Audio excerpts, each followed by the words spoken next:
The vibes are good. Guys are playing loose and free, and you just got to keep it rolling.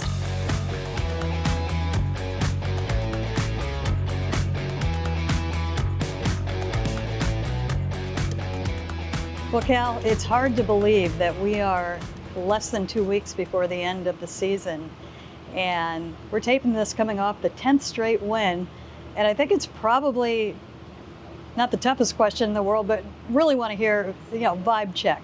How is that clubhouse right now? It's good. Never heard of a bad clubhouse after a 10-game winning streak, so, like I said last night, we're not satisfied. We're still hungry. We still want to keep going. We got a job to do. Nothing's, guaranteed. Nothing's finished yet. So we got to go out there and finish these last couple of weeks strong. How much is this just kind of feeding off itself? Success breeds success. Yeah, it's like anything, right? It's contagious. So, throwing the ball well, hitting the ball well, just gotta keep it rolling. We gotta keep that energy up. It's not gonna always be easy. We're gonna have some tough games here on this road trip and the homestand. So we're playing some good teams, and we know we have to keep bringing the energy every night. There were some numbers, and I know you're probably not too interested in them, but just to let you know where you're at.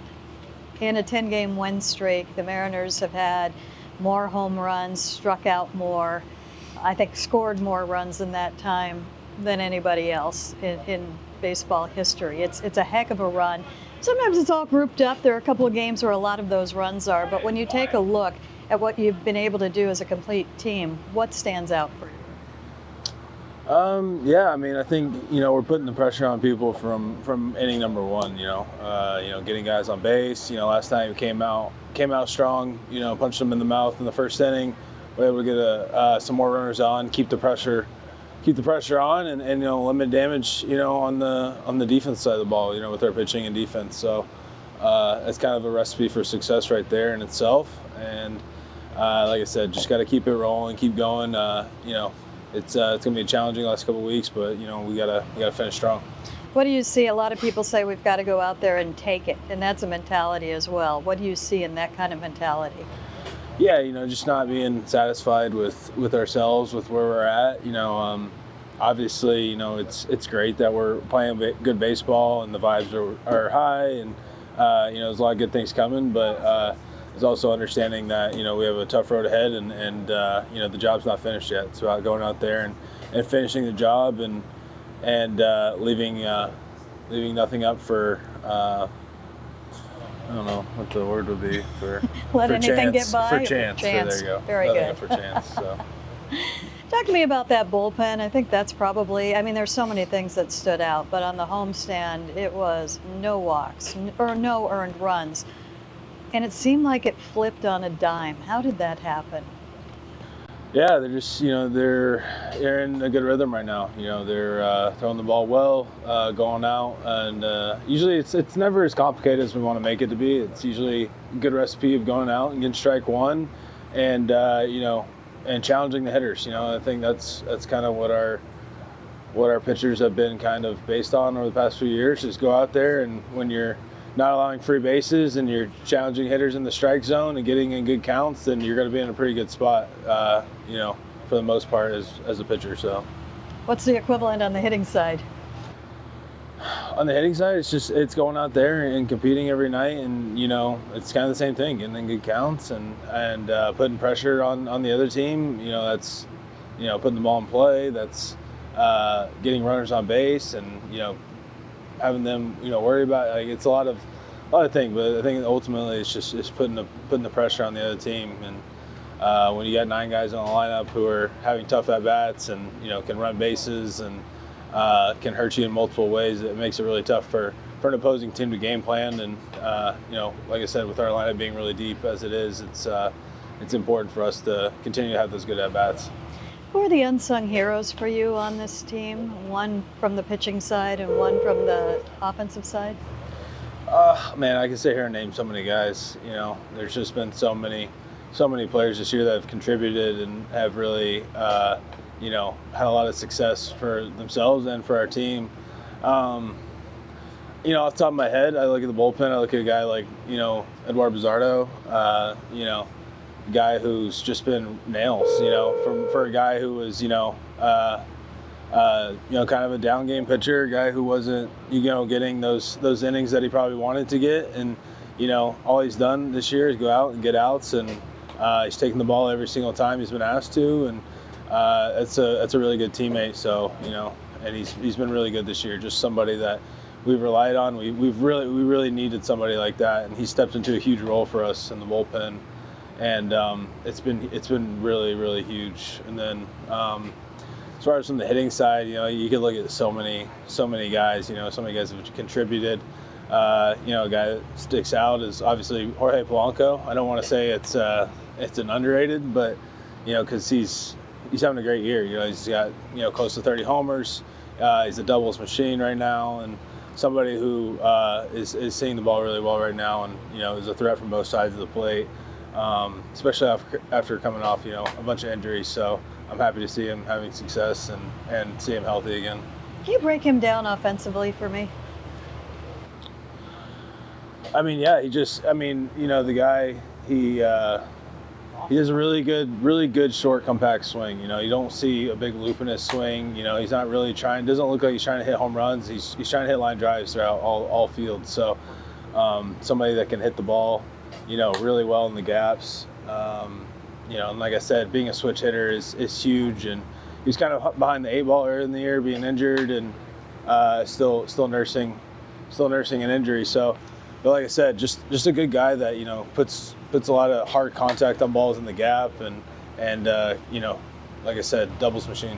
He seems like his heartbeat is about as even as anybody's gets out there. Yeah, he's a veteran. He's been around for a long time. He's been an all-star. He's been somebody who's been very good in this game for a long time, and that's kind of the downside of injuries, right? Injuries catch up with everybody, and they can really hurt you, especially when you're not getting continuous playing time. And it's a really hard thing to go through. But I could commend him for going out there, getting healthy, and we're seeing a Polo that's really helping this team out right now. Yeah, it's a lot of fun to watch when he steps to the plate, and I think those things that you talk about are the things that Dan Wilson talks about quite a bit. Using the whole field, and we hear it, but with him, you see it pretty consistently. That's his game. Yep. Yeah. You spoke quite a bit about the team playing loose and playing free a couple of days ago, and you also mentioned that you have to let go of things and you can't micromanage. What are some of the things that you can let go of in micromanaging, and what effect has that had?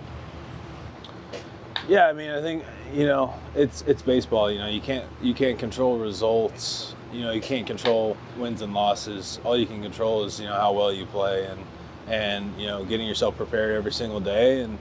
And there's something to it, when it comes to preparing yourself and controlling. All right, how well am I playing right now? Can I control my my process? Can I control these things? And the rest of it is just go out there and play. Let it rip. At the end of the day, this is a game, and it's supposed to be fun. And you can't play tight. You can't play tense. You got to play loose. You got to play free, and you got to be able to trust yourself. You can't go out there and we've all been through it. Even myself. You can't go out there gripping the bat super tight, white knuckles, or trying to throw every pitch as hard as you can, make it depend. Feels like it's life and death. And you're always better when you're loose, when you're free. Your muscles move better. Your body moves better.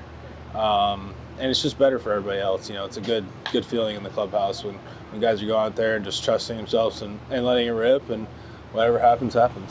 And everybody's let go. They're all there right now, you think? No, Okay, not. no. No.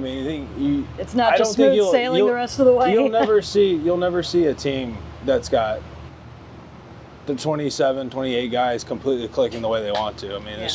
It's how it goes. Some guys are, going to be swinging it well. Some guys aren't. Some guys are going to be pitching how they want. Some guys aren't. But that's baseball. There's no team in baseball that is. It's how it is. You might find two at the end of the year in the World Series maybe, and that's maybe. That's not even a guarantee. So, but the clubhouse is good. The vibes are good. Guys are, like I said, playing loose and free, and for the most part. And and you just got to keep it rolling. So. Yeah, good time for that all to be happening right now. Off days, this time of the year, you've got them now. You finally got some Mondays off. What does that do for the club? It just, it gives the guys a little bit of a breather, especially the bullpen. I think that's the big one to me is, those guys they go through a lot. They get used a lot. They're, and not to say just them, it's everybody who's in the big leagues. It's been a long season and they've been used a lot and they've been asked to do a lot as well. So I think it's a really big help for them to just get a day of not throwing, to ease their minds, rest their body a little bit. And that's everybody in general, but especially for the bullpen, those guys work really hard down there. Yeah, they do. It's been great to watch, and yeah, we all need that day every now and then. Hey, I got a few listener, reader, online questions. Are you willing to take a few today? Sure. Had a lot of questions about this. Last night, you got hit in the neck, and you never show anything.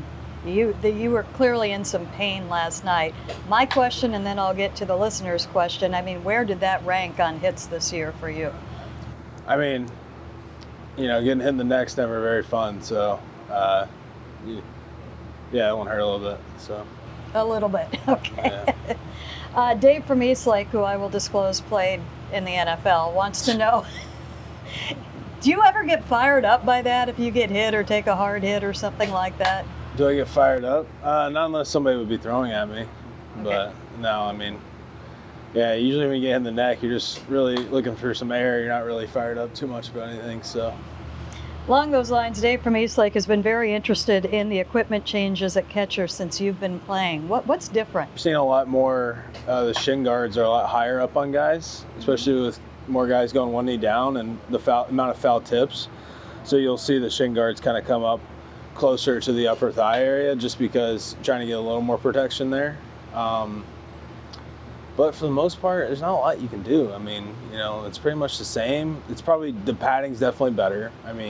Feeling some of the old padding, it's very thin and very, but the padding now is pretty strong. And, they've created masks too. There's a company that's come out with a mask that's supposed to be beneficial for guys who are prone to concussions, and it's supposed to reduce the ball speed.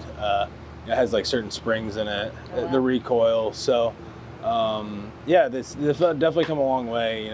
I'm sure it's the same. Like I said, in the NFL, you see all the new helmets and the designs and the safety precautions, but nothing's ever guaranteed. That's just how it's the nature of the sport. So. Somewhat along those same lines, but more on the cosmetic side, Borakua 58 said they loved the Clemente chest protector yesterday. You've had a number of different special day or uniform protectors. What happens to them afterwards? Oh boy. Some of them I end up giving away, like, for like the toys for kids, like Rick's charity. And so I usually try to give a few away to charities. And what's up, Vic? Hey, Victor. How we Brad? doing? Kyle. How we doing? Chilling. And so I'll do that. I give some to my brother, so he takes a few that match his team's colors, and he's the same size as me now, pretty much. So he'll usually raid my locker a little bit. Nice. Like I said, like a lot of them, I end up trying to do something good with them. So there's a lot. I have probably too much catcher's gear right now. That's for sure. Do you like the gear? Do you like all the different things and kind of surprises and whatnot when they show up in your locker? Yeah, I think it's great. Like last night, Roberto Clemente, very cool honor. Rawlings does a great job. They're who outfit me with catcher's gear, and they've done a really good job this year, from all-star gear to special event days, Mother's Day, Father's Day, 4th of July, things like that. And it's just, they do a really good job. It's kind of cool, it's especially in baseball, there's so many things that go on, and you can just have something small like that to kind of celebrate a certain day or person. And it's very, very cool way. And it's kind of cool with catchers because you get to be kind of front and center in front of everybody with it. So. They've been doing a great job with it, and it's really, I think, newer, the number that you have and how It is. intricate they are. Yeah, it's really cool. Great expression. Deanna Lane, 2009. Do you hit off the trajectory in the off season, and if so, how often? No, I don't. I do my drills and I work on the things I need to work on, and when it gets closer to season, if I need it, then I'll get off of it. That and start hitting machine around spring training time. So yeah. Sojo Mojoin, would you consider insuring your famous dumper? Insuring it? Yeah. Sure. I mean, I know models have insured their legs and things like that before. Really? I mean, yeah. I didn't know that. Yeah, I think Lloyd's of London is the way you would have to go with that, if that is still around. But No. no, okay. I'm probably good on that. Okay. George Inspan, favorite pregame jam? Oh, that's a good question. I think in baseball, with playing 162 games a year, you can't just have one song every single time. Sure. So I'd say like there's a good rotation of things that I like to listen to. I love country music, so I've been on a big Alan Jackson kick, living on love, chasing that neon rainbow. I've been 2 songs that have been on repeat, and Zach Top, which I actually got to meet him this year.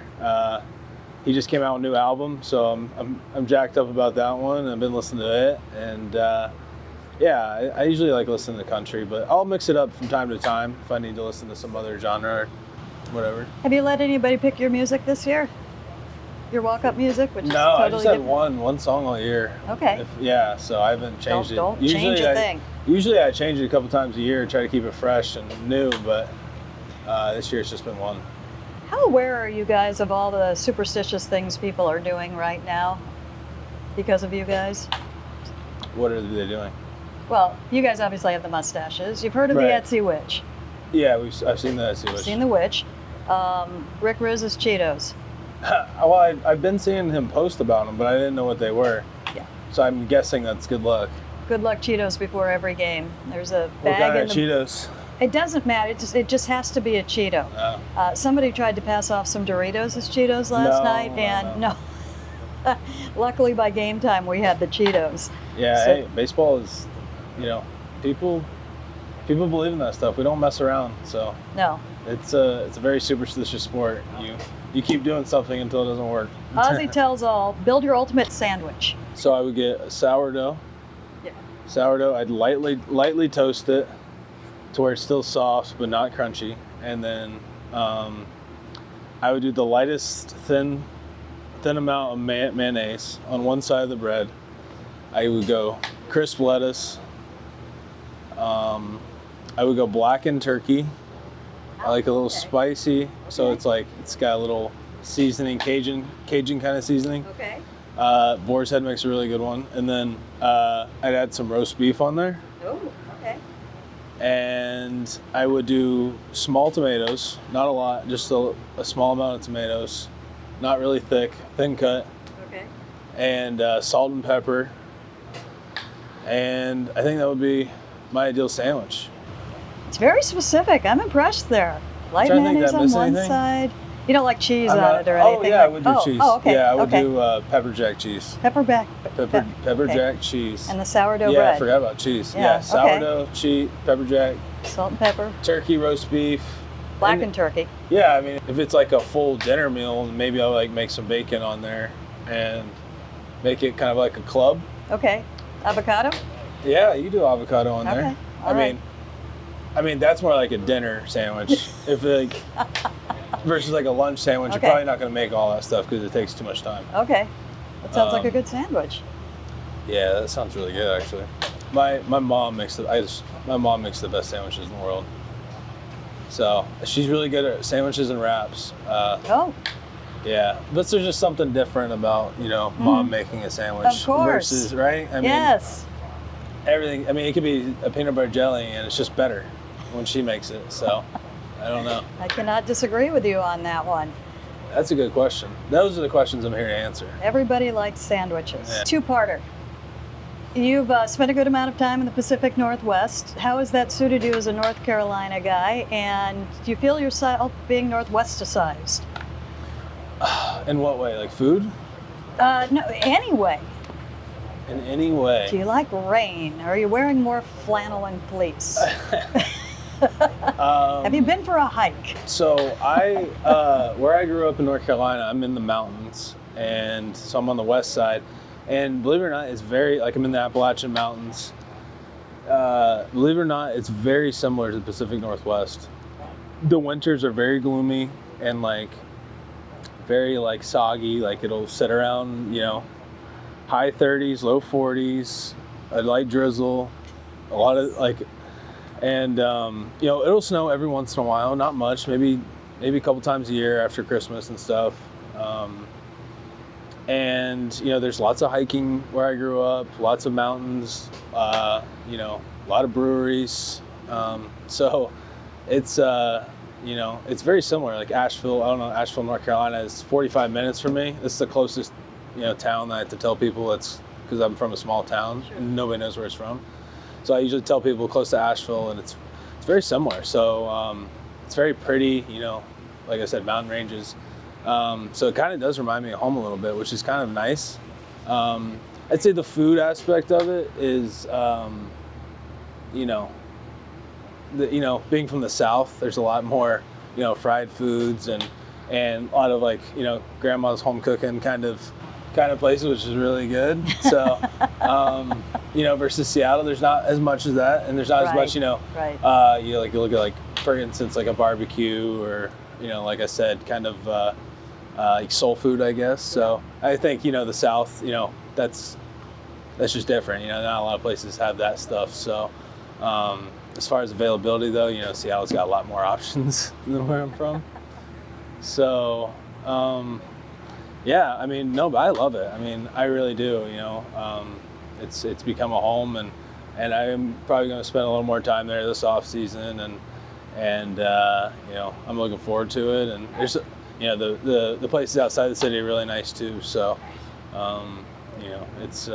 it's been a lot of fun, kind of learning the area, and I feel like I've kind of become slowly integrated into the culture up there, which is cool. And I met a lot of people. I have friends there now, and people that live around the area, and it's pretty cool. That is awesome. How far east have you gotten? I've pretty much been everywhere now. There's really not a place I haven't explored.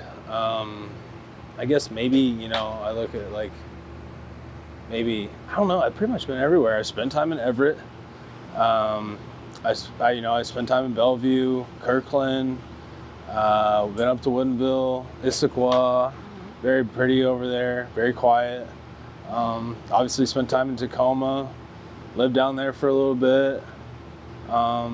West Seattle, I think that's a really cool area.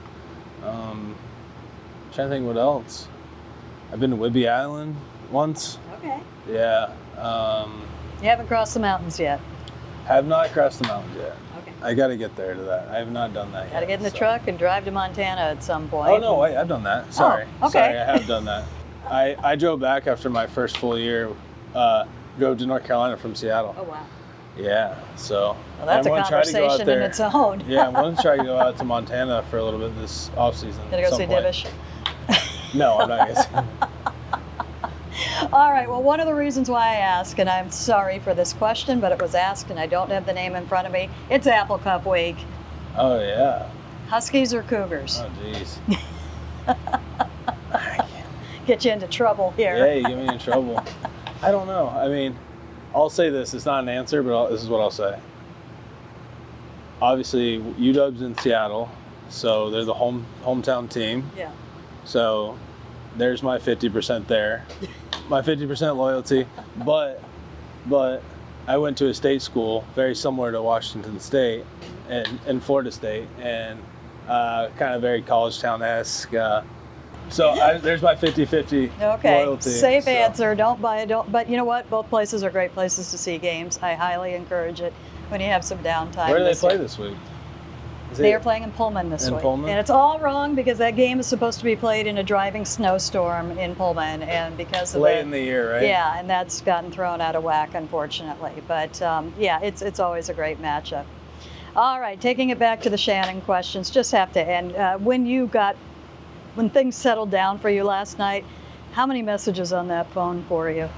A good amount. good amount. So I don't know the exact number, but very grateful that I have a lot of people who send me nice messages. So. And you wake up in the morning, do you think of Griffey? Do you think of Mantle? What do you do this morning? I just look for some coffee, honestly. So usually I go to Starbucks. That's the Seattle coming out of me.